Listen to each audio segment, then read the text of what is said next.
Ya Rasulullah salamun alaik ya Rafi'a sya'ni wal karamti al-fatayati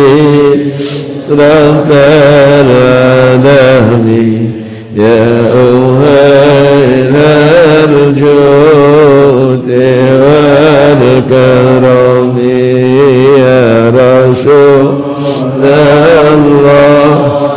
salamun alaik ya Rafi'a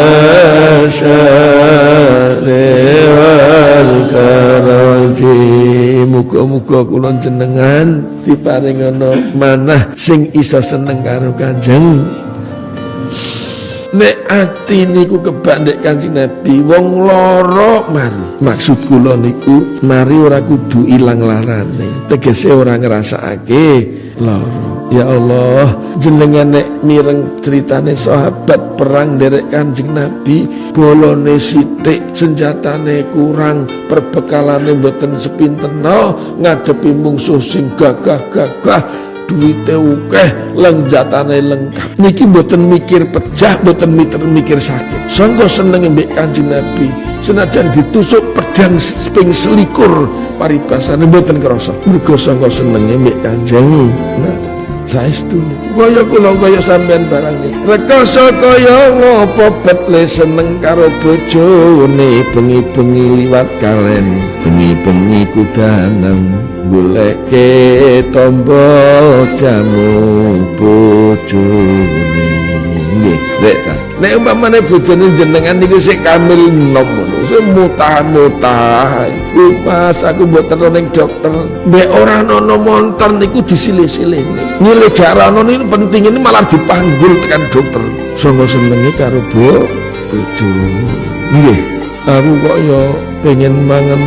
ngombe es degan iki Mas ya aku tak panekne nggih sepisan kuwi dhek menek wit klopo mikir-mikir waduh aku wis kadung sanggupan kok gelorot ya wah ya surah nekat akhirnya tekan temen rekoso lho jajal sampean digugah kon tahajud ora semoyo esuk menek klopo sing ngongkon bojone makat mulane mbiyen niku ana cerita titik sanduran niku duit karo musim kalatas niku gara-garane niku ning lagune niku sandura dadi bojone yen meteng nom bolak-balik mutah ngidam duren wah akhirnya disanggupi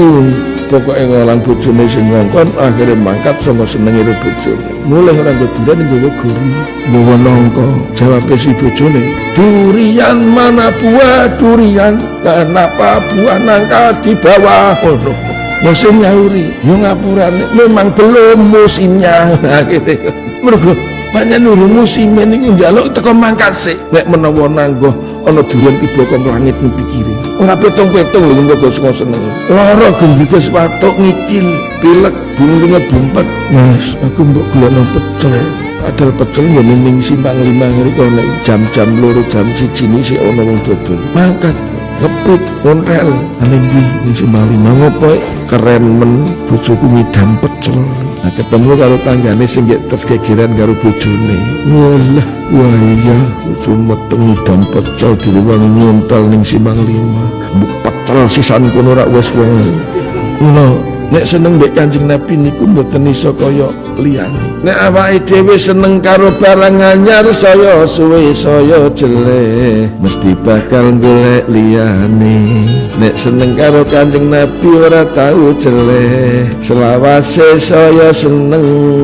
selawase ora tau iso bosen kepingine nyanding Kanjeng Nabi rano tunggale nggih niki nek pun kaya ngeten niki pun penak uripe nek urip niku mboten iso kaya ngeten niki mesti kedarung perkara aja menika ngantek perkara cokot semut rasane lara sampeyan niku lho klesot ning ngene kok kira-kira umpamane dicokot semut ngono wis ora krasa mergo senenge ndek Kanjeng niku ya nek senenge nemen ngono mun mboten krasa cokot kala jengking ya ora apa ya Allah Kanjeng Sayyidina Abu Bakar niku dientep kala jengking ning leng sing ning guwane damel ngumpet niku mboten krasa mboten dirasake lara mergo sangga abote seneng karo Kanjeng Nabi Allah nek umpamane kula jenengan iso kaya ngoten jaman sahabat le seneng nek Kanjeng Nabi pun niki nek Kanjeng Nabi dawuh khairul qurun qarni api-apike mangsa iku mangsa aku iki sugeng kalih sahabat niki pun mboten enten perkawis malih jaman semanten. Kenapa akhirnya muncul perkara zaman sahabat Utsman, Khalifah Utsman, muncul perkara zaman Sayyidina Ali, muncul perang. Sekarang kenapa senenge mbek Kanjeng Nabi pun mulai luntur. Mula insyaallah nek kula jenengan le seneng mbek Kanjeng Nabi niki ora luntur tapi saya tambah insyaallah kula jenengan berkah uripe Allahumma